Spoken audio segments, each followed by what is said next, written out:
Okay, everyone, welcome back to the Digital Breakthroughs podcast, where we're going to be taking marketing news, concepts, ideas, things that seem nebulous, and bring them down so they're tactical and you can work with them.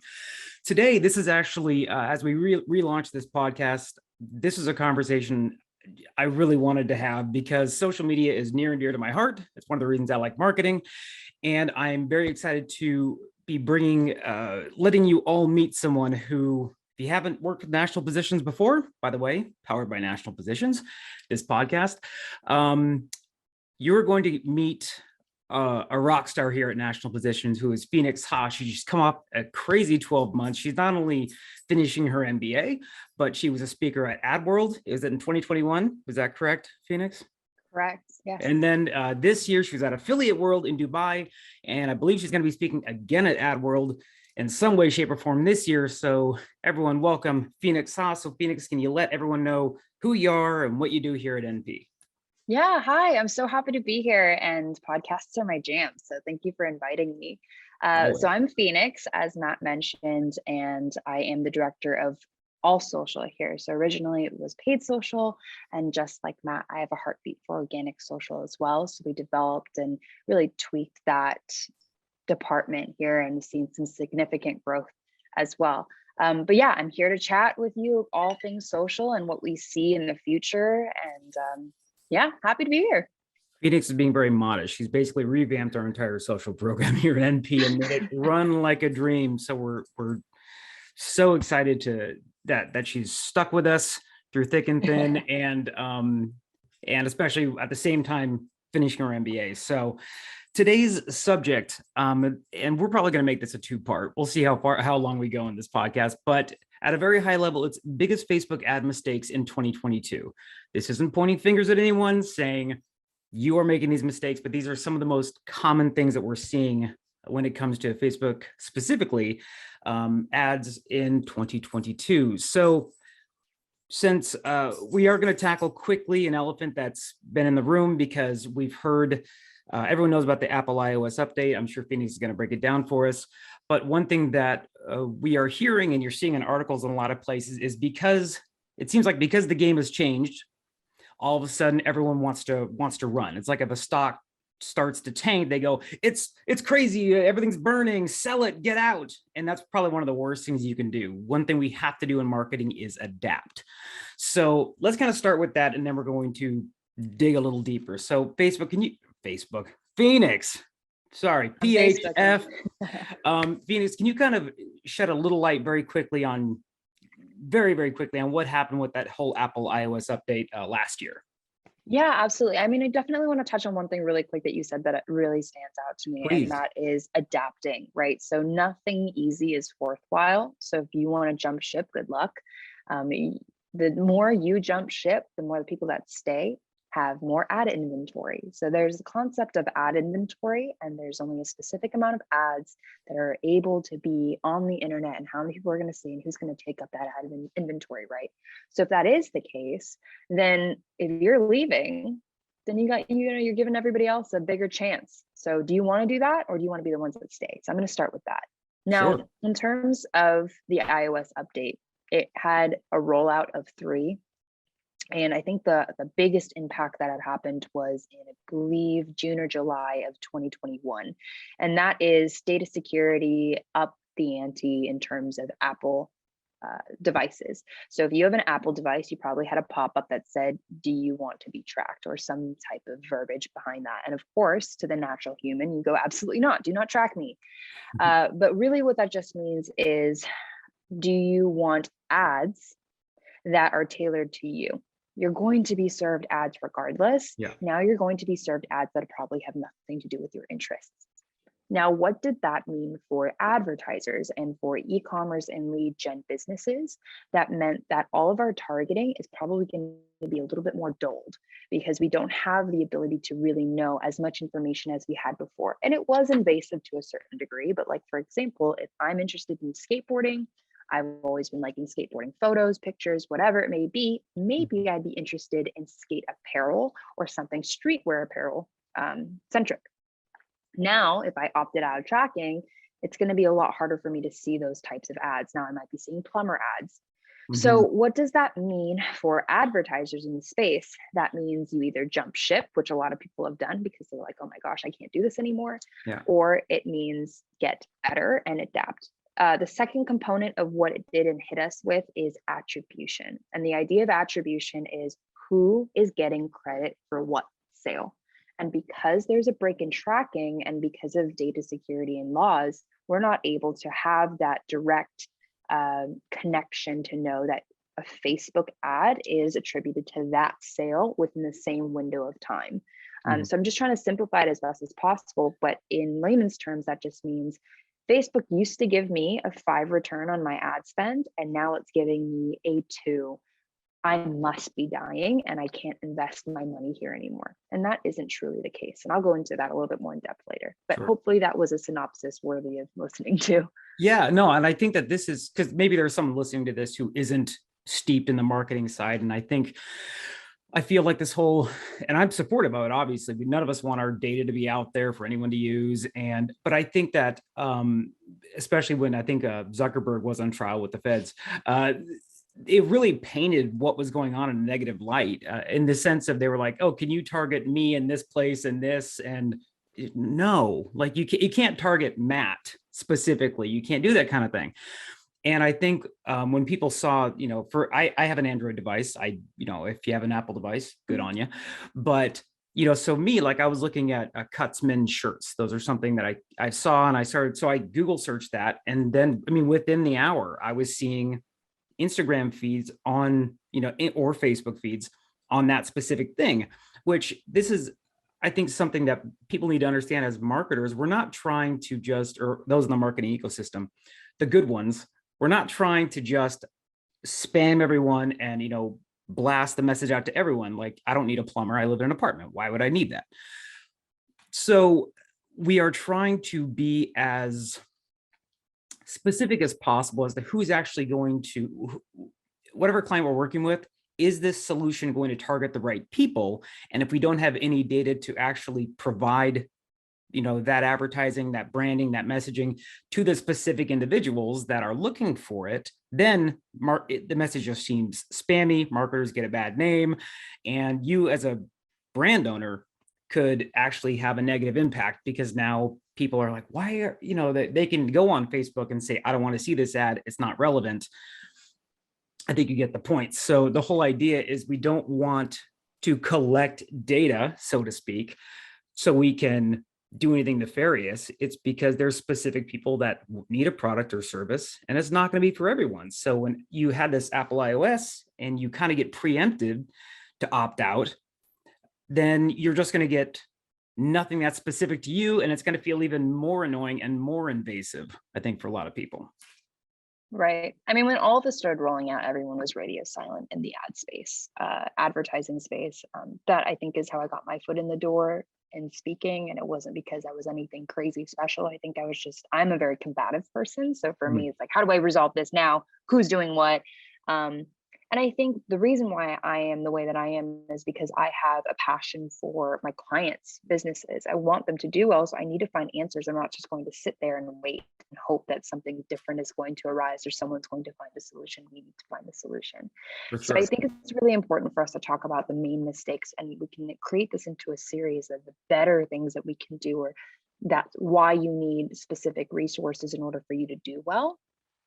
But yeah, I think that is a pretty good synopsis of what happened. And a lot of people, like you said, are jumping ship.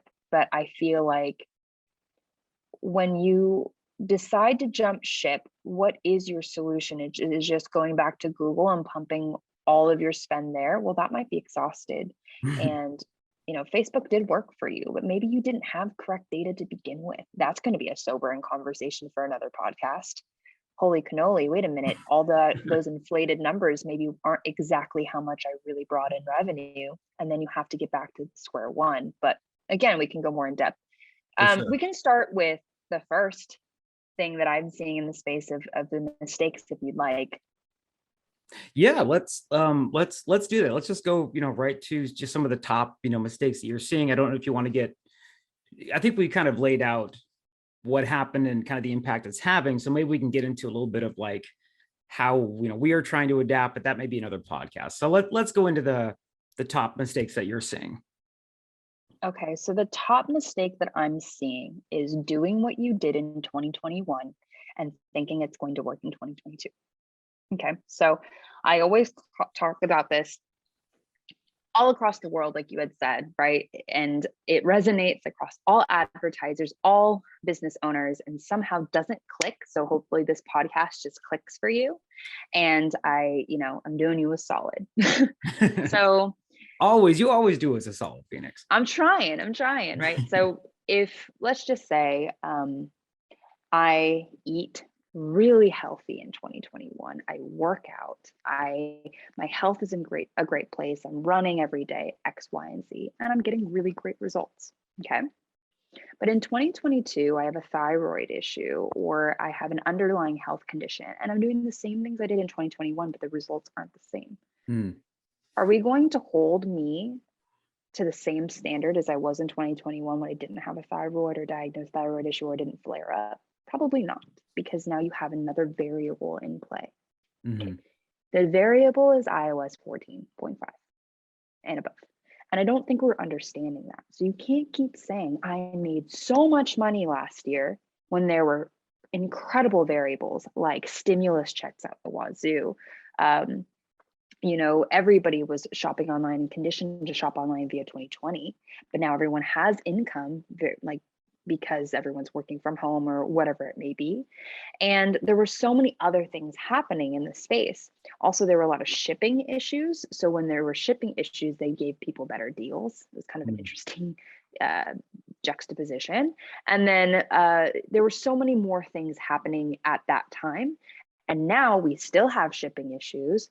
We're probably on the brink of some form of financial crisis coming up because nobody has stimulus checks. Yep. The cost of everything has increased because of the war. I just went down the street and gas prices were at $7 a gallon. That's unreal. That is record breaking. I remember. For the record, those listening, Phoenix is she's in Los Angeles, Westlake Village. I'm in Nashville. When I got to Nashville, I'm not kidding, it was $1.80 a gallon when I moved here in late 2020. Now it's $4.50. And Phoenix, like you said, everything's going up. So that's impacting. So sorry to cut you off. Keep rolling. It's totally fine. So, okay. So just on the base level, right? And you know that you have data attribution issues, not even alongside all of the other differences year over year that happened socio and economically, like in general. How are we supposed to hold ourselves to the same standard? Mm-hmm. And also in 2022, retail opened back up. They're heavy hitters. If retail wasn't a heavy hitter, there wouldn't be retail stores. So I don't want to argue back and forth. Let's just be honest with each other. So what does that mean? That means we have to adapt. That means we have to pivot and we have to be better strategists. So that is my number one thing that people are really doing, in my opinion, is a mistake. Mm-hmm. Year over year. And I could go on for and I think you nailed it. And that's actually a fantastic analogy, is that it's what got you here isn't going to get you there. But that is a perfect analogy where you're talking about, I had my health in check, I had everything was working, something changed.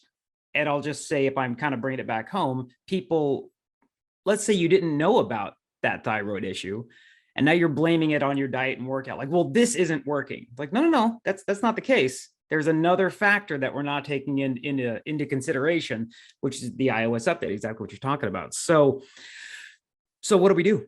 So what are a few things that, not, again, this isn't going to work for everybody, but this is Phoenix she's the one who brought it to light here at NP. She's been schooling us on all of this, and she's the one who had to really dig into client accounts and go, okay, who is this affecting?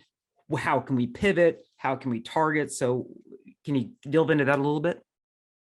Yeah, I think the second mistake, and is also a solution, is that you can do it yourself. And unless you are a dedicated marketer who understands data analytics and analysis, trends, also has a creative brain as well.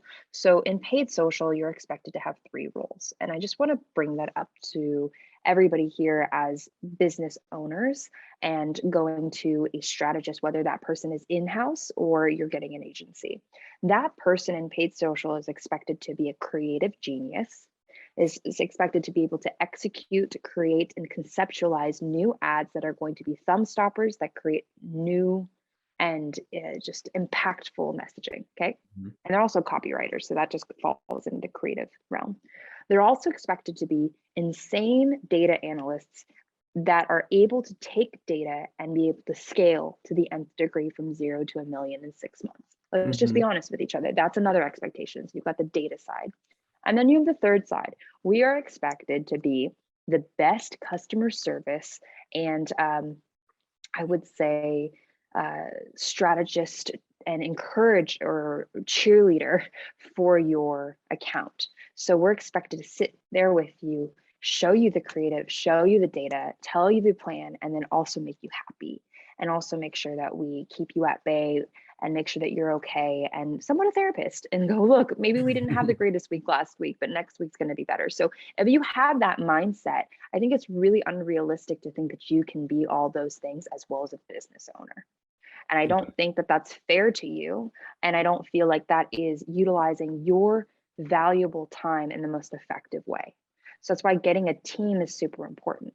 But now to deduce that down beyond that concept is the Facebook platform has changed dramatically year over year. So when I first came into Facebook, I saw that maybe small businesses could do it themselves because not everybody can afford to have an agency take over. For sure.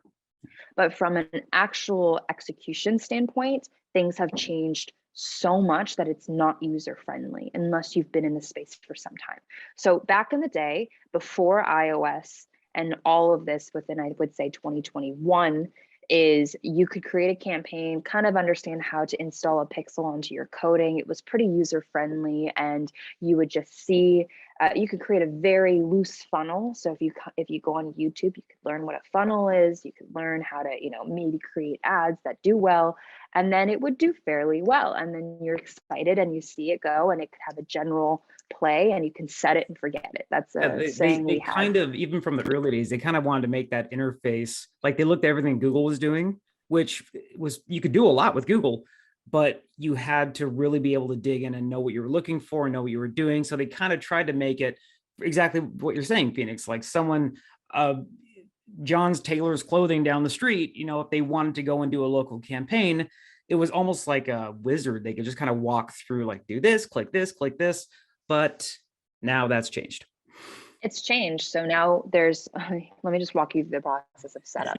Number one, if you've never had a Facebook page, it's a 2-week incubation time, or that time where Facebook has to screen and see that everything is legitimate, and then they let you have an ad account. And then from the ad account, you create one. You have to make sure that the Facebook is connected accurately. If it's not connected accurately, you're going to run into a myriad of issues. There's a domain verification process, which is another snippet of code. Who owns that domain verification process is incremental for your long-term growth. So for example, if your agency owns your domain verification, you're going to have issues if you don't have shared connection. That was never a case before. There is the pixel implementation, which is fine, but then it goes to a whole other degree in terms of aggregated event measurement setup tool, which is it's something called a conversion API to just do a double checks and balances that you're getting as many purchases as they're saying. And it gets complicated in terms of coding. It gets complicated in terms of what events you're going to prioritize, why that's important. And then you're building out your strategy, you're building out all of your campaigns. You have to make sure it's the same attribution setting. There's a reason behind that. All these things are just minute details to get you set up. I'm not even talking about scaling, strategizing, pivoting. And what we do is pivot on a weekly basis or a bi-weekly basis. And we also know that there's a 3-day delay in attribution. So sometimes your data might be delayed 3 days. So you don't want to be too reactive. There's so many things that are in the space now that weren't barriers or friction points or hurdles that there were before, that being and based off of our core values at National Physicians, which is a big reason why I have always really felt strongly about being here at this agency, is doing what's right. And if I'm talking to my best friend to the right who's talking to me about doing paid ads, I'm going to tell her, you need to find somebody to set it up correctly, right? Yeah, Don't do sure. it yourself. They're going to do more damage than good if you just keep trying to YouTube stuff, and then, because every YouTuber wants something from you anyway. But We that's just the want number click, two mistake. subscribes, and ring the bell. That's all we want. Right. And maybe we have a course that we send out to people who want to get started, and we obviously you have an expert here that explains how to do it. But if you want to get to the next level, you need somebody who knows what they're doing. You need someone that understands the space from before and now. For sure. So, okay. So here's what I think we're going to do, because I know that there's a whole list of things that we want to get into. But I want to make this a 2-part, if that's okay. So Perfect. at least for, at the very, high end, just so we things to take away here. Just because the Apple iOS update has gone through, maybe you saw your results tank because you're doing it yourself, it doesn't mean the world's burning down. It just means the game has changed. There's a new ailment that has to be addressed. Now, Correct. the way that, one of the ways, so that's number one. Number two is some of the ways that Facebook is trying to adapt is they've massively changed their ads ecosystem. So it's not simple point and click anymore. So you really do want someone who knows what they're doing and also can handle those. So that's 2. And also someone who understands what Phoenix said, are those 3 parts. You have someone who understands the creative, thumb-stopping, eye-grabbing idea of what your brand's trying to say, understands what the data is trying to tell you, and knows how to actually dig in and knows what to attribute where, so they know where you're going. What was the third one? The third one is just, we're here to be your cheerleader and your therapist to make sure you're okay and you don't make any changes off of trigger happy decisions because maybe you had a bad week. Yeah, someone who's the social, your social media financial advisor, who's, just because something dipped on this week, it could have been, there was a holiday that weekend. It could be that, I don't know when Father's Day, I really should know that, but there's a holiday coming up in 2 weeks. Maybe there's a lull before that, those things who can talk you through, take you off the ledge so you don't freak out. So what we're going to do is this, if you want to ask any questions of myself, you can email me at matt.erickson@nationalpositions.com. And Phoenix, how can they get a hold of you? You can reach Matt Erickson. Just kidding. You can email me directly at phoenix.ha@nationalpositions.com. I'm here to help in any way, but also just know that Facebook is a beast, but it's a profitable beast. Be a very profitable beast. So in part 2, we're going to go into what we see most often in especially new accounts we bring on, whether it's testing or creatives and that kind of stuff. So watch out for part 2. Otherwise, we will see you in part 2. Thank you for listening to the Digital Breakthroughs podcast, and have a good rest of your day. See you, Phoenix. Bye.